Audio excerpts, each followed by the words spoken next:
Dear students, तूफ़ान ज़्यादा हो तो कश्तियाँ डूब जाती हैं और घमंड ज़्यादा हो तो हस्तियाँ डूब जाती हैं।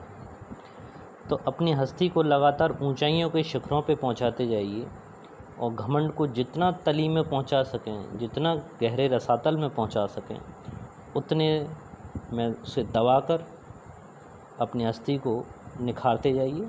इन्हीं शब्दों के साथ स्टार्ट करते हैं आज का वीडियो। आज के इस वीडियो में हम लोग देखेंगे कि विभिन्न प्रकार के एसी परपथों में किस प्रकार से एसी परपथों में वोल्टेज V तथा धारा I के बीच कलांतर चलता है। ठीक है, तो ये कलांतर वाला फैक्टर आप लोगों के लिए समझना बहुत आवश्यक है। तो इसमें देखते हैं, जैसा इसमें आप देख रहे हैं कि इस एसी परपथ में V और I दोनों ही रिप्रेजेंट किए गए हैं। ठीक है, तो V और I दोनों को ही दिखाया गया है। तो V और I के लिए जैसे आपको बताया गया था पहले भी कि अगर वोल्टेज में कला की बात हम लोग कर रहे हैं तो V equals to V0 sine omega T plus phi. ठीक है, तो फाई जो है वो कला या फेस को प्रदर्शित करता है। ठीक है, तो यहाँ पर V और I दोनों के ही समीकरण, दोनों की इक्वेशन आपके सामने लिखी हुई हैं। अगर आप इसको ग्राफ में समझेंगे तो ग्राफ में देखिए कि दोनों की स्टार्टिंग यानी V को जो दिखाया वो एक कंटिन्यूस लाइन से दिखाया गया है। ठीक है, आप देख रहे हैं एक कंटिन्यूस लाइन आपकी V को रिप्रेजेंट कर रही है। वहीं अगर I को देखें तो I एक डॉटेड लाइन है। ठीक है, I जो है वो एक डॉटेड लाइन से प्रदर्शित किया गया है। तो इस स्थिति में अगर आप देखें तो कलांतर के कितना अग्रगामी यानी फॉरवर्ड, कितना पश्चिगामी यानी बैकवर्ड, ठीक है, कितनी डिग्री से कलांतर है उसको समझ लेते हैं। तो उसको जानने के लिए सबसे इम्पोर्टेंट ये है कि इनका दोनों का स्टार्टिंग यानी मूल बिंदु से एक साथ चलना। दोनों ही ग्राफ में आप देख रहे हैं कि आपका वोल्टेज और आपकी करंट की जो इक्वेशन है, करंट की जो वेव है, ठीक है, वो एक साथ प्रारंभ हो रही है, एक साथ ही उसका मान अधिकतम हो रहा है, फिर अगेन न्यूनतम हुआ, फिर नेगेटिव में फिर अधिकतम हुआ, फिर अगेन न्यूनतम हुआ। ठीक है, तो इसका मतलब ये है कि V और I जो है वो साथ साथ चल रहे हैं। साथ साथ चलने का मतलब हुआ कि उनके बीच में जो कलांतर है वो कुछ भी नहीं है। कुछ भी नहीं का मतलब शून्य है। ठीक है, तो यहाँ से आप कहेंगे कि the value of phi this is equals to 0 degree. इसीलिए जो समीकरण आप देख रहे हो उन समीकरणों में फाई की जगह पर 0 रखा गया है। इस स्थिति में आप ये कहने के लिए स्वतंत्र हो जाते हैं कि V तथा I जो है समान कला में हैं। ठीक है, अब अग्रगामी का मतलब समझ लीजिए। अग्रगामी और पश्चिगामी में आप लोग अक्सर कंफ्यूज होते हैं, तो उस चीज़ को आज यहाँ क्लियर कर लीजिए। ठीक है, उसमें देखेंगे तो अग्रगामी वोल्टेज अग्रगामी है। तो वोल्टेज अग्रगामी से क्या मतलब है, यहाँ पर आप देख रहे हैं कि डॉटेड लाइन 0 है। उस समय जो वोल्टेज की जो लाइन है वो लाइन आपको मैक्सिमम शो कर रही है। ठीक है ना, तो डॉटेड लाइन जो है वो आपकी 0 पर है, जबकि जो वोल्टेज की लाइन है वो आपकी मैक्सिमम है। तो इस कंडीशन में आप ये कहेंगे कि जो वोल्टेज है वो अग्रगामी है। ठीक है, फॉरवर्ड वाइज है। कितना है, 90 डिग्री। 90 डिग्री को you can write also that π/2। ठीक है, या इसको आप लिख सकते हैं 90 डिग्री, जो फाई डिफरेंस यानी दोनों के बीच में जो कलांतर है वो 90 डिग्री। और अगर आप इसको रेडियन में चेंज करें तो आप लिख सकते हैं इसको π/2। Clear that. ठीक है, तो यहाँ से इस ग्राफिंग में आप अच्छे से समझ गए कि वोल्टेज अग्रगामी है। कितना अग्रगामी है, प्लस का π/2। अब इस इक्वेशन को आप दूसरी तरीके से भी लिख सकते हैं। अगर धारा को पश्चिगामी दिखाना है तो नीचे वाली समीकरण में देख लीजिए, चित्र नंबर 3 यानी फिगर नंबर 3 या चित्र नंबर 3। फिगर नंबर 3 की बात करें तो इसमें आप इजीली सीन कर रहे हैं, देख रहे हैं कि वोल्टेज जो है आपका कंटिन्यूस लाइन में शो कर रहे हैं और इक्वेशन है V equals to V0 sine omega T, यानी यहाँ पर कलांतर इसके साथ में कुछ भी नहीं है, 0 डिग्री।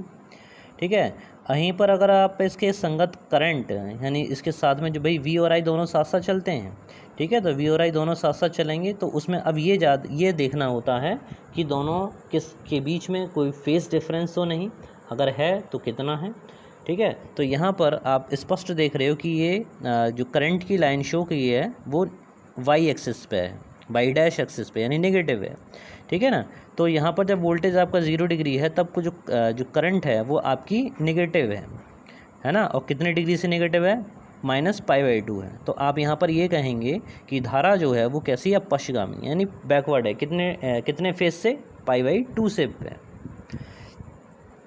अगर अग्रगामी होगा तो अग्रगामी में देखो फिगर नंबर 4 में देख लीजिए कि वोल्टेज आपका 0 और जो करंट है वो π/2 यानी 90 डिग्री अग्रगामी का मतलब जब वोल्टेज आपका 0 होगा तब करंट जो है वो π/2 अग्रगामी होगी या अधिकतम होगी, ठीक है। दूसरे शब्दों में कह सकते हैं कि जब वोल्टेज आपका 0 है तब जो करंट है वो आपकी मैक्सिमम है, ठीक है ना। तो इसमें आप ये कहेंगे कि जो धारा है वो आपकी अग्रगामी है। इसी तरह से फिगर नंबर 5 में देख लीजिए, इसमें आपको वोल्टेज पश्चिगामी का डायग्राम समझाया गया है।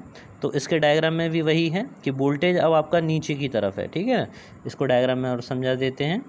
तो इसमें आप देखेंगे कि करंट की डायरेक्शन, करंट तो आपका 0 से स्टार्ट है, डॉटेड लाइन से दिखा रहे हैं, ठीक है। जबकि आप वोल्टेज की अगर बात करें तो वोल्टेज को आप अब नेगेटिव बोल रहे हैं, नेगेटिव के लिए नीचे से लाइन लेंगे, यानी वाई डैश से आप लाइन लेंगे और उस पर आप 0 करेंगे जब आपकी करंट मैक्सिमम है, ठीक है। इस पॉइंट पर करंट आपकी मैक्सिमम है लेकिन वोल्टेज आपका 0 है, ठीक है। जब करंट 0 होगी तब वोल्टेज आपका मैक्सिमम होगा, ठीक है। तो जो डायग्राम है या जो फिगर है वो इस चीज़ को देखते हुए बनाया जाता है, इसलिए सभी स्टूडेंट इस बात को अच्छे से समझ लीजिए। तो कहीं कहीं पर आपको बताया जाएगा कि अग्रगामी है, पश्चिगामी है, तो आपके दिमाग में ये बात आपको किसी भी तरह का कोई कन्फ्यूज़न ना रह जाए। इसके बाद हम लोग स्टार्ट करते हैं। इसके बाद कल जो ये वाला पिछले वाले वीडियो में हमने आपको क्लियर कर दिया था कि संधारित्र प्रत्यावर्ती धारा परपथ में कई प्रकार के परपथ बन सकते हैं जब केवल प्रतिरोध R प्रयोग किया जाए, ठीक है। जब केवल प्रेरकत्व यानी कुंडली L प्रयोग किया जाए या केवल संधारित्र C प्रयोग किया जाए या इनका कोई एक कॉम्बिनेशन यूज़ किया जाए। तो इसमें हम लोगों ने कल L के सिरों पर विभवांतर VL का वैल्यू देख लिया था, VL = I/XL देखा था, VC की वैल्यू I/XC देखी थी, ठीक है। इसी तरह से प्रतिबाधा Z = V/I देखा था, ठीक है। इसके बाद चौथा पॉइंट पे आते हैं, फोर्थ वाले पॉइंट पे देखते हैं।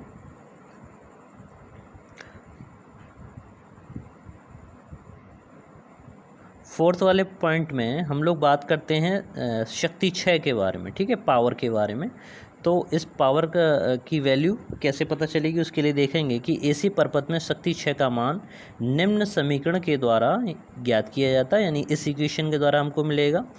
तो P = VRMS IRMS × cos phi, ठीक है। तो जहाँ जो cos phi है इसको शक्ति गुणांक कहते हैं, पावर कोफिशिएंट। इसका मान जो होता है वो प्रतिरोध R तथा प्रतिबाधा Z के अनुपात के बराबर होता है, ठीक है ना। तो प्रतिरोध तो आपका R से आप परिचित हो, Z से पिछले वाले वीडियो में हमने बताया था कि अगर किसी परपथ में R लगा हुआ है, L लगा हुआ है, C लगा हुआ है या इनका कोई कम्बिनेशन है, ठीक है, तो इनके कम्बिनेशन के कारण टोटल जो विद्युत धारा के मार्ग में जो रुकावट है इसे इम्पीडेंस बताते हैं, ठीक है। तो जो इम्पीडेंस है वो आपकी Z, तो cos phi की जो वैल्यू पता करेंगे वो R/Z से पता करेंगे। अब एक एक करके सर्किट्स लेंगे, ठीक है, एक एक करके AC परपथ हम प्रयोग करेंगे। जैसे कल भी बताया था कि एक बार केवल प्रतिरोध लगा हुआ हो, तो स्टार्ट करते हैं जब AC परपथ में केवल प्रतिरोध R लगा हुआ है।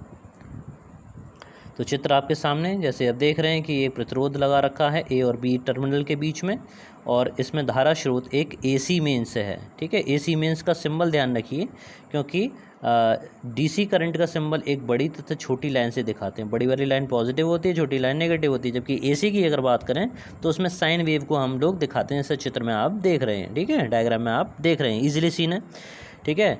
अब देखिए इसमें इक्वेशन क्या है कि दोनों की ही इक्वेशन आप लिखेंगे। The potential difference at the terminal of resistance R and the current flow in the circuit, this is I ठीक है, दोनों की इक्वेशन को देख लीजिए, दोनों के समीकरण जो दिखाई दे रहे हैं, V are equals to V naught sine omega T और I equals to I naught sine omega T. ठीक है, दोनों के लिए फाई की वैल्यू 0 है, 0 है। इसका मतलब ये हुआ कि अगर इनमें ग्राफ प्लॉटिंग की जाएगी तो इनका जो ग्राफिंग्स मिलेंगे वो आपको कैसे मिलेंगे, एक साथ स्टार्ट होंगे, एक साथ अधिकतम होंगे, फिर एक साथ न्यूनतम होंगे, एक साथ फिर अधिकतम, फिर न्यूनतम। ठीक है, तो इनका जो वैल्यू है वो एक साथ क्रम में बढ़ेगी और घटेगी।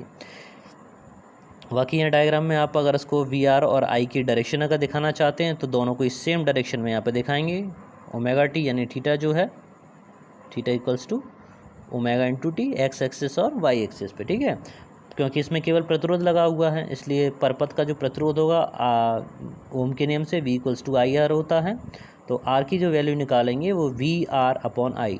ठीक है, इस V और वी आर से कंफ्यूज ना होइएगा, वी आर इसलिए दिखाया है क्योंकि आगे आने वाले परपथों में हम R भी लेंगे और L भी लेंगे, तो ये आपको क्लियर हो सके कि R जो है, वी आर जो है वो केवल प्रतिरोध R के सिरों पर है। ठीक है, इसी तरह से चौथे पॉइंट में पावर डेसिपेशन या शक्ति क्षय का अगर वैल्यू पता करें तो ये वैल्यू बराबर होगी P equals to V R M S into I R M S into cos phi के बराबर। ठीक है, क्योंकि फाई यानी समान कला में है इसलिए यहाँ पर फाई की वैल्यू 0 हो जाएगी, फाई इक्वल्स टू 0, और कॉस फाई का वैल्यू यानी कॉस 0 हो जाएगा, कॉस 0 का मान 1 होता है, 1 का मल्टीप्लाई करोगे तो in that condition the power dissipation this is equals to P equals to V R M S into I R M S. तो इस तरह से ये केवल प्रतिरोध R वाले परपथ के लिए ये सब चीज़ें हमने ध्यान से देखी। ठीक है, अगले वाले में देखते हैं, अगले वाले में जल्दी से देख लेते हैं। नोट पॉइंट में ये ध्यान से सभी लोग लिख लीजिएगा कि जब परपथ में केवल आपका L उपस्थित हो, ठीक है, तब वोल्टता जो है वो अग्रगामी होती है और अथवा धारा जो है वो पश्चगामी यानी बैकवर्ड होती है। ठीक है, तो अब बात कर रहे हैं जब परपथ में प्रेरकत्व केवल L लगा हुआ है। सभी स्टूडेंट ध्यान से समझ लें, इस जो टॉपिक आप लोग कंप्लीट कर रहे हो ये मोस्ट इम्पॉर्टेंट है और बोर्ड परीक्षा में 100% इनके आने के चांसेस हैं। ठीक है, इस साल बोर्ड में जो सिलेबस कम किया गया है उसको देखते हुए तो और भी ज़्यादा इसके आने की संभावना बहुत ज़्यादा अधिक हो गई है।